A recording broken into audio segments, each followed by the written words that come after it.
Hello friends, আমি doctor Dipankar. আমি অটোরিয়াল university regional research centre Agartala west Tripura থেকে বলছি। তো আজকে দেখুন আমার সাথে ওর নাম হলো সন্দীপ দাস। ও 11 বছরের ছেলে আর ওর মা। অ্যাকচুয়ালি ওর মা আপনি সৎ মা না? সৎ মা। তো মাকে আমি প্রথমে ধন্যবাদ জানাচ্ছি খুব, কারণ নিজের মা ও বাবাও এরকম করবে না। সৎ মা, উনি সৎ মা হয়েও ছেলেটার জন্য যা করেছেন আমি নিজের চোখে দেখেছি। ও আমাদের হাসপাতালে লাস্ট ইয়ার 2023 ডিসেম্বর থেকে এখানে ট্রিটমেন্ট হচ্ছে। তো ট্রিটমেন্ট শেষ, গত মাসের লাস্টের দিকে ট্রিটমেন্ট শেষ। তো ভিডিওটা করার উদ্দেশ্য হলো একটা ফিডব্যাক নেওয়ার জন্য যে ওর কি হয়েছিল, প্লাস এই রোগটা সম্পর্কে জাস্ট কিছু অ্যাওয়ারনেস করার জন্য। আপনাদের বাড়ি ঘরে যদি এরকম কারো থাকে তাহলে আপনারা অতি সত্যি যাতে ডক্টরের সাথে যোগাযোগ করতে পারেন। তো আমি সন্দীপ দাসের মার কাছে চলে যাব।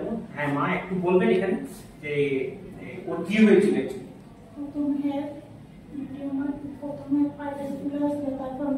ওইদিকে তাকিয়ে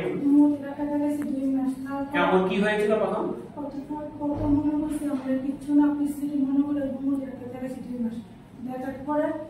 একটু জোরে বলবেন। হ্যাঁ, আরো বেশি ফুলা গেছে।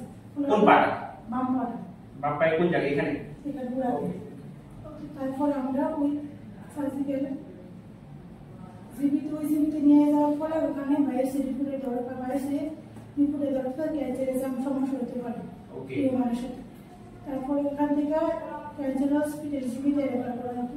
তারপর আমাদের হাসপাতালে এসেছিলেন। অ্যাকচুয়ালি এই সন্দীপ দাসের কি হয়েছে আমি জাস্ট বলি। গত বছর মোটামুটি পুজোর পরে, অক্টোবরের পরে ওর আস্তে আস্তে লেফট সাইডে যে থাইটা আছে এটা আস্তে আস্তে একটা ছোট একটা সোয়েলিং মানে ফুলা ছিল, তাই তো? আস্তে আস্তে এটা বড় হচ্ছিল। তো ইনিশিয়ালি ওরা ওনাদের বাড়ির আশেপাশে যে হোমিওপ্যাথিক ডক্টর আছে, তো হোমিওপ্যাথিক মেডিসিন দেওয়া হয়েছিল। তো মেডিসিনে কোনো পরিবর্তন হয়নি। আস্তে আস্তে দেখা যাচ্ছিল 2-3 মাসের মধ্যে এটা আরো বড় হয়ে গেছে। ও চলতে পারতো না, না প্রচন্ড ব্যথা হতো, চলতে পারতো না। তারপর গায়ে গায়ে জ্বর থাকতো, প্রায় প্রতিটা দিনে জ্বর থাকতো, খেতে পারতো না। তারপর ওজন কমে গেছিল। তারপর ওরা বাধ্য হয়ে আমাদের পার্শ্ববর্তী যে মেডিকেল কলেজ আছে AGMC, Agartala government medical college, ওখানে নিয়ে গিয়েছিল। ওখানে ডক্টর বাবুরা তারপর দেখে কিছু বায়োপসি বা পরীক্ষা নিরীক্ষা করা হয়েছিল। ওরে তো ধরা পড়েছিল যে এটা হয়তো সাসপেক্টেড একটা ক্যান্সার। তো ওকে আমাদের হাসপাতালে পাঠানো হয়েছিল ডিসেম্বরের মিডে। আচ্ছা, তো পাঠানো হয়েছিল। তো এখানে আসার পরে আমরা আবার ইভ্যালুয়েশন করেছিলাম। তারপর কি করা হয়েছিল? বায়োপসি করা হয়েছিল এখান থেকে, ঠিক আছে? তো ওর যে ফুলাটা আমি ছবি দিচ্ছি নিচে, আপনারা একটু দেখে নেবেন ছবিটা, দেখুন কত বড় ফুলা ছিল ওখানে। তো এখান থেকে আমরা বায়োপসি করা হয়েছিল। বায়োপসি করার পরে এখানে কি ধরা পড়েছিল? একটা ক্যান্সার ধরা পড়েছিল। তো ক্যান্সারটার নাম জানেন কি না? সার্কোমা, না লাইপোসার্কোমা ছিল। অ্যাকচুয়ালি ওর একটা সফট টিস্যু সার্কোমা ছিল। এটার নাম ছিল লাইপোসার্কোমা। ওর লেফট সাইড অফ দা থাই এখানেই ছিল, অনেক বড় ছিল, ও হাঁটতে পারতো না। আর এর পাশাপাশি আমরা তখন একটা সিটি স্ক্যানও করানো হয়েছিল। দেখা গেছিল যে ওর ক্যান্সারটা শুধু এখানে ছিল, ওর লাঙে সাধারণত মানে ক্যান্সারটা ছড়ায়নি বা অন্য কোথাও যেটা ছড়ায়নি। তো তারপরে কি করা হয়েছিল আমাদের হাসপাতালে? তারপরে অপারেশন করা হয়েছিল। প্রথম অপারেশন করা হয়েছিল। হ্যাঁ, অপারেশন কে করেছিলেন? আমাদের এখানে সার্জিক্যাল অনকোলজিস্ট ডক্টর বাবুরা। হ্যাঁ হ্যাঁ হ্যাঁ হ্যাঁ। তারপরে কেমন দেওয়া হয়েছিল, কেমন 3টা কেমন দেওয়ার পরে 28 টাকা দেওয়া হয়েছিল, 28 পরে আবার 3টা কেমন দেওয়া হয়েছিল। তো অ্যাকচুয়ালি এই সন্দীপ দাসের অ্যাকচুয়ালি লাইপোসার্কোমা হয়েছিল। তো সার্কোমা অ্যাকচুয়ালি এটা একটা সফট টিস্যু টিউমার। অ্যাকচুয়ালি এটা গ্র্যাজুয়ালি প্রথম সোয়েলিং দিয়ে শুরু হয়, আর আস্তে আস্তে এটা সোয়েলিংটা বাড়তে থাকে। সঙ্গে এটা ব্যথা থাকতে পারে, ও হাঁটতে পারতো না, সাথে গায়ে গায়ে জ্বর থাকতো, ওয়েট কমে গিয়েছিল, খেতে পারতো না। তো এই যে ক্যান্সারটার নাম হলো সার্কোমা। এই সার্কোমাটা একটু ছোট বয়স থেকে বড় বয়স অ্যাডাল্ট টাইপ এটা হতে পারে। তো নরমালি এই সার্কোমাগুলি দুটো জায়গা থেকে উৎপন্ন হতে পারে, হাড়ের থেকে উৎপন্ন হতে পারে, আবার সফট টিস্যু থেকে উৎপন্ন হতে পারে। তো ওর যে সার্কোমা ধরা পড়েছিল ওটা সফট টিস্যু থেকেই হয়েছিল। আর মোস্ট কমনলি এই সার্কোমাটা সাধারণত বাচ্চাদের এটা আমরা হাতে পায়ে মানে এক্সট্রিমিটিতে আমরা দেখি, হেড এন্ড নেক এর মধ্যে আমরা দেখি, ট্রাঙ্গের মধ্যে দেখি। তোর লেফট থাই ছিল এই সার্কোমাটা, এবং এটা রক্তের মাধ্যমে খুব দ্রুত ছড়াতে পারে ও শরীরের বিভিন্ন অংশে। তো সব সাধারণত ফুসফুস, এটা যদি ট্রিটমেন্ট করাতে দেরি হয়ে যায়, ডায়াগনোজ দেরি করে হয়, এটা মোস্ট কমনলি এটা ফুসফুসে ছড়া। আদার অর্গানে ছড়াতে পারে। একবার যদি ওটা মেটাস্টেজ মানে ছড়িয়ে যায় তাহলে সেই ক্ষেত্রে ট্রিটমেন্ট করাটা অনেক নেগেটিভ ট্রিটমেন্ট হয় এবং সেই ক্ষেত্রে সার্ভাইভাল রেটও অনেক কম থাকে। তো ওকে আমরা যখন ইনিশিয়াল ইভ্যালুয়েশন করব দেখা গেছে ওটা লোকালাইজ ছিল, কোথাও ছড়ায়নি, তারপর এখানে সার্জিক্যাল ডক্টর বাবুরা ওর অপারেশন করানো হয়েছিল। নিচে দেখুন আপনারা ওর ছবিটা, ও যে অপারেশন করা হয়েছে এই টিউমারটা বার করা হয়েছিল। তারপর অপারেশনের ফাইন্ডিং এর উপর ভিত্তি করে আমরা এবার ওর ট্রিটমেন্ট ফার্দার ট্রিটমেন্ট ডিসাইড করেছি। তো নরমালি সার্কোমা ট্রিটমেন্টগুলি সার্জারির পাশাপাশি কেমোথেরাপি হয়, তারপর রেডিয়েশন থেরাপি পেশেন্টের ট্রিটমেন্ট করাতে পারবো না। তো ওকে ইনিশিয়ালি আমরা এটা ধরার পর 3 সেকেন্ড কেমোথেরাপি দেওয়া হয়েছিল না সার্জারি করার পর। তো 3 সেকেন্ড দেওয়ার পর ওকে আবার আমরা রেডিয়েশন দেওয়া হয়েছিল, তারপর আবার 3 সেকেন্ড কেমোথেরাপি দেওয়া হয়েছিল। তারপরে দেখুন এখন একটু দাঁড়াতে হবে, এখন ও হাঁটতে পারে, একটু সামনে যাও ক্যামেরার সামনে, আবার আসুন নিচে পেছনের দিকে আসো, পেছনের দিকে বসো। তো কথা বলে কিন্তু ওইখানে আসলে সব একদম হ্যাঁ পাকরুদ্ধ হয়ে যায়, কিন্তু ওর বাড়িতে খুব দুষ্ট না, প্রচন্ড দুষ্ট। হ্যাঁ আমি আবারও বলছি মাকে আমি মানে কি বলবো, আমি মা সবসময় ওকে নিয়ে এখানে মানে হসপিটালে নিয়ে সবসময় নিয়ে আসতো। আইপিডিতে যখন পেশেন্ট ও যখন ভর্তি করাতাম ওকে মাই সবসময় দেখাশোনা করতো। সাধারণত সব মারা কিন্তু এরকম করে না, এবং ওনার নিজেরও একটা ছোট একটা বাচ্চা আছে না, আপনার বাচ্চার বয়স কত? 7.5। এখন ছোট বাচ্চাটাকে ফেলে ওকে নিয়ে এতদিন খুব মানে ট্রিটমেন্টটা করিয়েছে। ওর বাবা 1-2 বার এসেছিল, স্বাভাবিক বাবা ছোটখাটো কাজ করে। আর ওর ট্রিটমেন্টের কি ফ্রিতে হয়েছিল এখানে? আপনাদের তো আয়ুষ্মান কার্ড ছিল না, আয়ুষ্মান কার্ডে তো সব সার্জারিতে কোনো পয়সা খরচা হয়নি, অল্প স্বল্প কিছু মেডিসিন, বাট ম্যাক্সিমাম তো আয়ুষ্মান কার্ডের মাধ্যমে হয়েছে, কেমো রেডিয়েশন সবগুলি। শুধু কিছু সিম্পটোমেটিক সাপোর্টিভ থেরাপি কিছু পেয়েছিল। আপনাদের আয়ুষ্মান কার্ডটা কি আগে ছিল না এটা ওই চিফ মিনিস্টারের আয়ুষ্মান কার্ডটা কোনটা?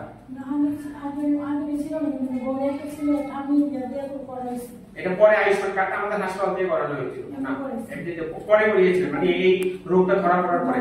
হ্যাঁ, তো আমি আমাদের মাননীয় chief minister professor doctor Manish Saha স্যারকে অনেক ধন্যবাদ জানাবো।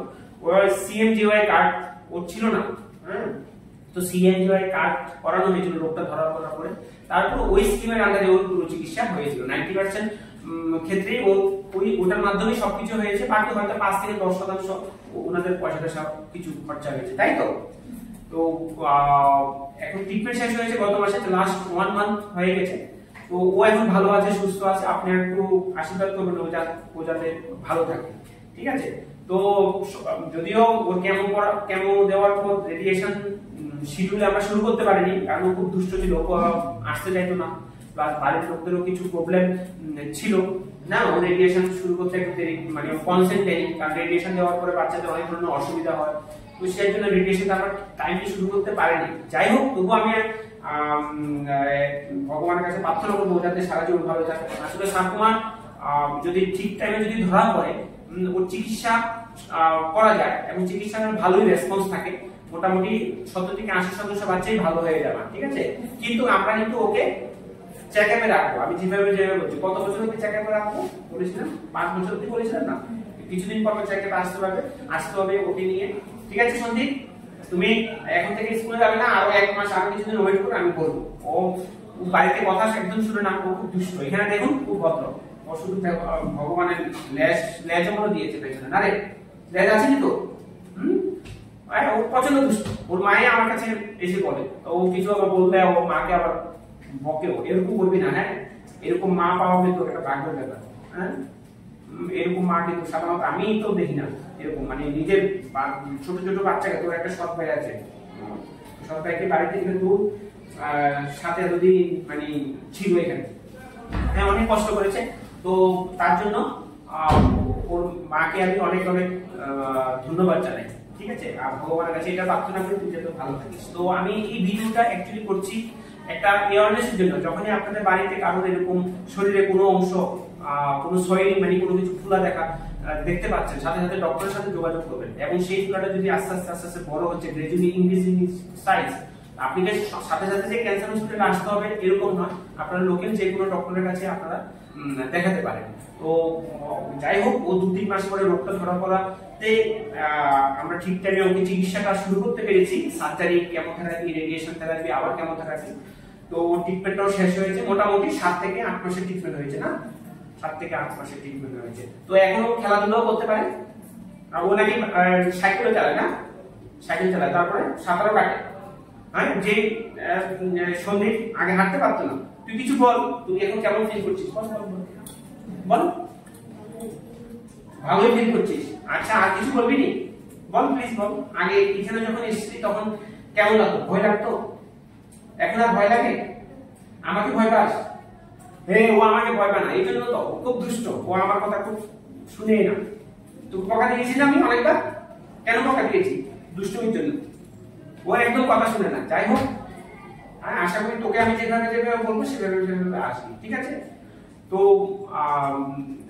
সেটাই আমি এর আগে একটা লাইভ ভিডিও করেছিলাম যে ক্যান্সার আমরা কিভাবে সাসপেক্ট করবো, সেটার মধ্যে আমি বলেছিলাম অনেকগুলো পয়েন্ট। তো এই পয়েন্টটাও আপনাদের মাথায় রাখতে হবে যে শরীরে কোনো অংশ যদি ফুলা থাকে এবং গ্রাজুয়ালি এটা বাড়তে থাকে, তাহলে এটা যে ক্যান্সার হবে এমন নয়, আপনারা এটা নিয়ে অবহেলা করবেন না। লোকাল ডাক্তার বা ডক্টর বাবুকে অবশ্যই দেখাতে হবে, ঠিক আছে?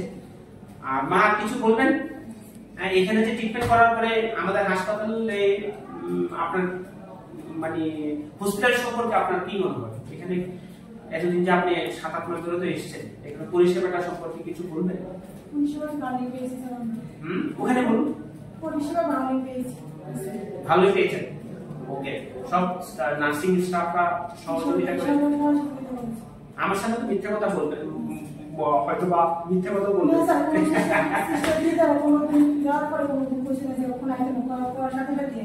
ওকে, ঠিক আছে। তো আমি আপনাকে একটা রিকোয়েস্ট করব, এতদিন যেভাবে মানে সিরিয়াস ছিলেন রোগটা নিয়ে, হ্যাঁ, এখন তো ট্রিটমেন্ট শেষ হয়েছে, ট্রিটমেন্টের পরেও সিরিয়াস থাকতে হবে, ঠিক আছে? যখনই কোনো অসুবিধা হবে হসপিটালে আসতে হবে, আমার ওপিডিতে আসতে হবে। ইমার্জেন্সি কোনো হলে তো ইমার্জেন্সি এখানে 24 আওয়ার ডক্টর থাকে, এখানে আসতে হবে। তার পাশাপাশি ও ভালো থাকলেও যেভাবে বলবো সেভাবে আপনাকে এখানে এসে ফলো আপ করাতে হবে। কারণ বাচ্চাদের ক্যান্সার ম্যাক্সিমাম ক্ষেত্রে যদি ঠিকঠাক ধরা পড়ে, ট্রিটমেন্টে খুব সারা রেসপন্স করে, ঠিক আছে? আমি তো আগেও বলেছি, কিন্তু এই ক্যান্সারগুলি আবার ফিরে আসার চান্সও খুব বেশি থাকে। নরমালি প্রথম 5 বছরের মধ্যে সবচেয়ে বেশি থাকে। এই জন্য আমরা প্রথম 5 বছর অবধি ওকে চেকআপের মধ্যে রাখবো, ঠিক আছে? তো সেটা আমি যেভাবে বলবো আপনি অবশ্যই আসবেন। আর আশা করি তুই ভালো থাকবি, কিছুদিন পর তুই স্কুলে যাবি তুই, ঠিক আছে? আর আমি যেভাবে বলবো প্লিজ কথা শুনবি আমার, ঠিক আছে? এখানে বাই বাই বল। Bye bye. ওকে, ঠিক আছে? ভালো থাকবেন সবাই।